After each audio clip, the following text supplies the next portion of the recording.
Inside Notre Dame Stadium, where the Irish have their first win of the season. To my right, Tim O'Malley. To my left, Tim Prister. I'm John Brice. This is Irish Illustrated Instant Analysis, brought to you by the RVMH and the Northern Indiana Events Center, both in beautiful Elkhart, Indiana. Gentlemen, finally Notre Dame gets off the mat. Finally Notre Dame gets a win. They do so in convincing fashion, 56-30.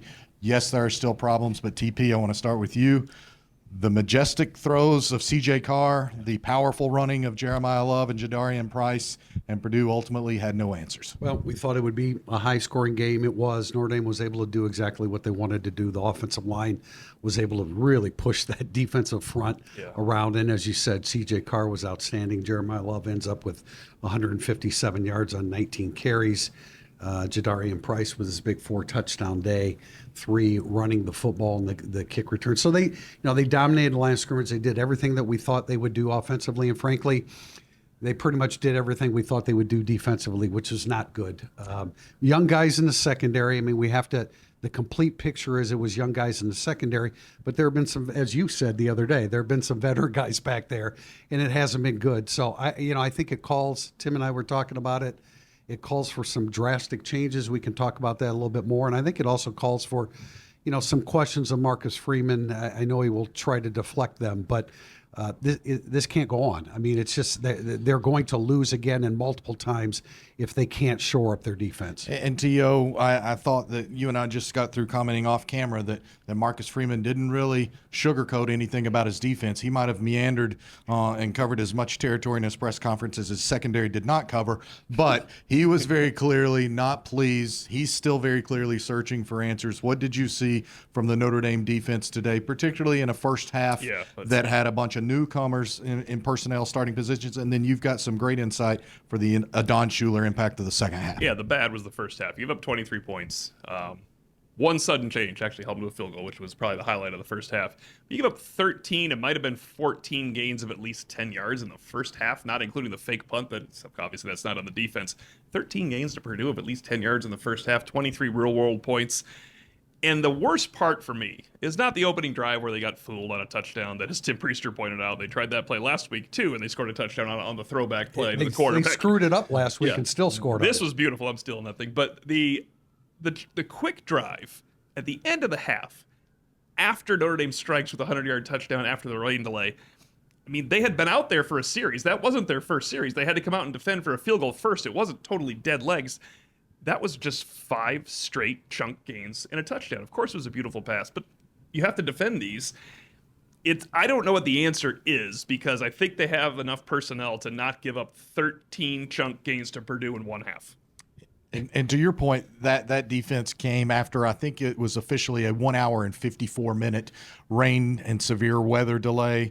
The Irish did find a way, TP, to put the game away after it was narrowed to 35-23. The offense responds with 21 consecutive points and only about a 9-minute flurry, so some real efficiency there. What did you like about the offense, particularly maybe what did you see from the starting offensive line tonight? Well, the offensive line really pushed that front around, and they scored anytime they wanted to, virtually every time they had the football. So that's positive. C.J. Carr, I used the word pinpoint before. Maybe he's not always pinpoint, but he's damn accurate, and he's a guy that's just going to continue to get better and better. I do want to say this about the defense. They were very good against the run. Devin Mockabee came into this game with more than 2,600 career yards. They held him to, I don't have his number here exactly, but they held the entire running game to 76 yards and 2.7 yards per carry.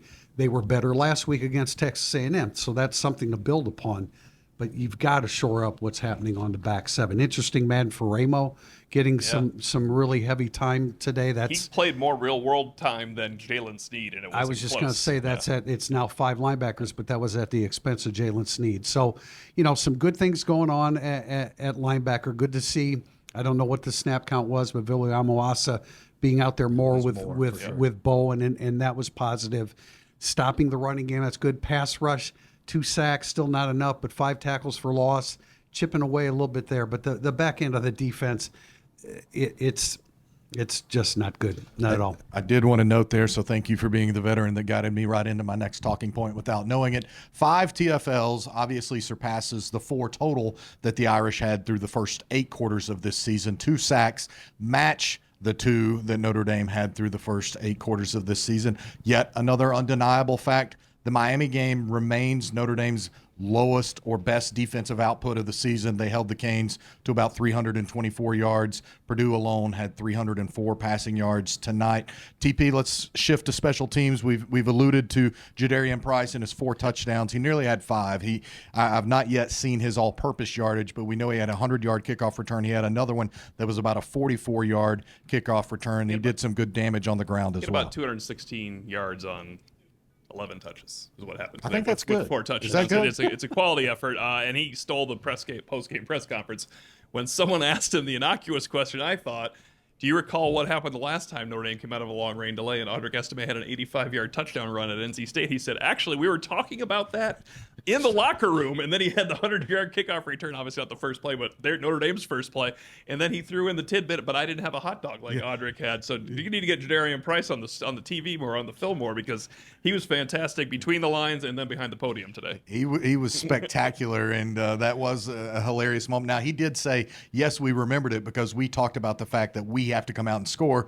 I just didn't have a hot dog like Audric did the last time. One other 7 touchdowns in their first 8 offensive drives, not including his 100-yard kickoff return touchdown. The only other time they didn't score was when CJ Carr was stripped. So 9 very eventful first possessions by Notre Dame, either a touchdown or getting strip sacked. And I think their first 4 possessions were touchdowns. Also, look, we talked about Marcel Reed. He wasn't as efficient as CJ Carr, but he averaged 21.2 yards of completion last week. Well, CJ Carr tonight averaged 22.3. 10 completions for 223 yards, 2 touchdowns, and more importantly, in my opinion, TP, yes, he got a blindside sack where Anthony Knapp was just abused, but he did not have an interception. His first interception-free game. Without it. And I mentioned that it was Slusher, the safety, who's a really good player for Purdue, that made the sack. And O'Malley said, well, yeah, Knapp still has to move outside He's looking to block safeties. And block him. And apparently we haven't seen it yet, but apparently Marcus Freeman blamed CJ Carr for not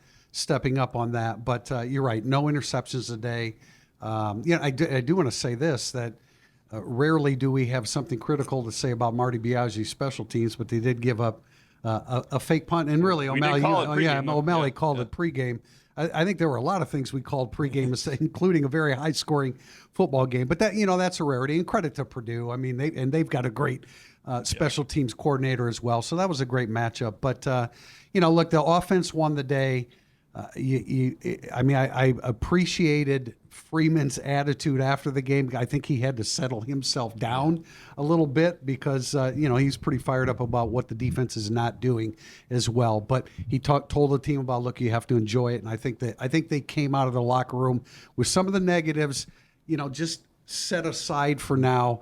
They'll address the defensive problems tomorrow thoroughly. I'm so sorry. T.O., any final thoughts before we wrap up here? Yeah, I think to try to accentuate some positive in the second half, Adon Schuler joined the fray there, and Notre Dame played much better defense on the back end. It means a lot to have a leader back there. And obviously, Adon Schuler has not been perfect this year either, but I'm pointing out that they improved when Adon Schuler came in. And I think 16 snaps, 4 possessions was 18 yards coming out of halftime. So when you credit a defensive team, a defensive coordinator, or a coaching staff for halftime adjustments, that's a halftime adjustment. The same thing happened against Texas A&M. Some halftime adjustments. Now, of course, they gave up stuff against Texas A&M as the game went on, but maybe that could be something you're holding on to if you're Notre Dame. Chris Ash has made some halftime adjustments. Miami scored at the end, but then he also stopped them 3 straight drives. So you see incremental improvements overall, and then I think the last touchdown, 30 looks bad. That's unfortunate, but that was not a real game touchdown.